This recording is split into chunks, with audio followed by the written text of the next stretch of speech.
All right, so we got the guide coat blocked out now with 600 grit. Got everything wet because this is going to give you an idea of what it's going to look like when you spray your base. Everything's looking mighty fine, ready to go. Also, same process on the bed, obviously. Just want to show you this. Look at all these high spots. This was absolutely a work truck, but we're going to make it look beautiful. And yeah, just getting in those final little details before we shoot any base coat because it's all in the details. Here I go. I bought a gallon can so I can mix in the pearl pigments with all of the clear coat that I'm going to be using where I spray deep aqua, because this will allow me to spray with consistency as far as the pearl goes anywhere I'm going to spray deep aqua. And here we go. Deep aqua 28 psi with the Black Widow 2nd gen, laying down beautifully. Just taking my time, making my way all the way around. And for anyone out there critiquing people on what spray guns and what tools they're using, I'm going to explain to you like I explain to my students. The pencil doesn't fail the test, the student does. Check it out. After 3 coats of clear coat, this is what it's looking like. But this is no fun. Let's take it out in the sun. Now you really kind of get the effect of the green satin ghost pearl in the finish. Check it out. What do you ladies and gentlemen think? Would you have done the pearl finish, or would you have just kept the deep aqua color without the pearl?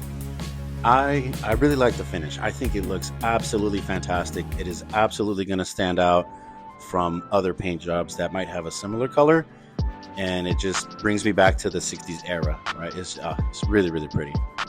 I know I'm biased, but damn it, it looks good.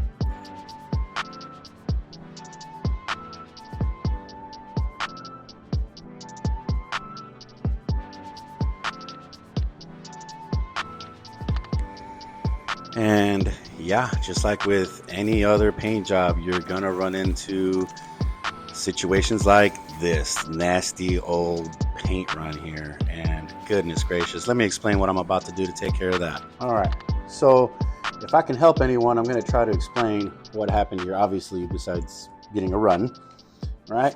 So in this corner of the paint booth, even with all the lights on, it's kind of dark.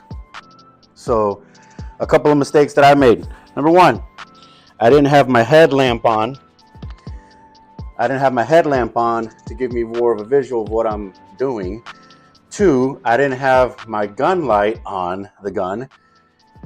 3, it was engulfed in clear coat in here. And here's what I should have done. I should have sprayed the pillar and then come this way. When what I was doing was spraying all the way across and then coming back and spraying all the way across. And that's kind of where I messed up too, because it built up right there obviously and had a run. But the third thing was I actually ran out of clear coat. I ran out of clear coat halfway through. I didn't have another batch mixed up to sprayable clear coat mixed up. I ran, got it mixed up quickly, came back, and in a panic, I just wanted to keep going before I had any more of a flash time on it. It didn't take long to mix up, but yeah. So what I would do for future reference, 1, remember your light, whether it's on you or on your gun. 2, spray the pillar and then come back. And when you're spraying, don't go past this panel or somewhere right in here, so there's no risk of a buildup. But this is no big deal. You know, these kind of things happen. Now, because this is a custom paint job, there is no just sanding it out and polishing it out like any other normal paint job. There is pearl in the clear coat. So what I have to do now is go back and sand from here over 800 and from here over 800. So this panel and this channel up there is going to get re-cleared. No big deal. That's just kind of what you got to deal with these super custom paint jobs. But if that can help anybody, I hope that does.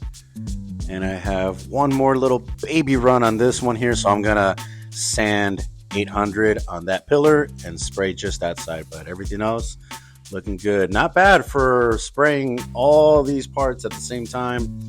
Like I said, the paint booth was just engulfed in clear coat, and Yeah, it just happens. But y'all stay tuned. The rest of the truck is coming up. And a major thank you to everyone who's watching and supporting. Thank you, thank you, thank you. And a big shout out to Daniel-san for the beats.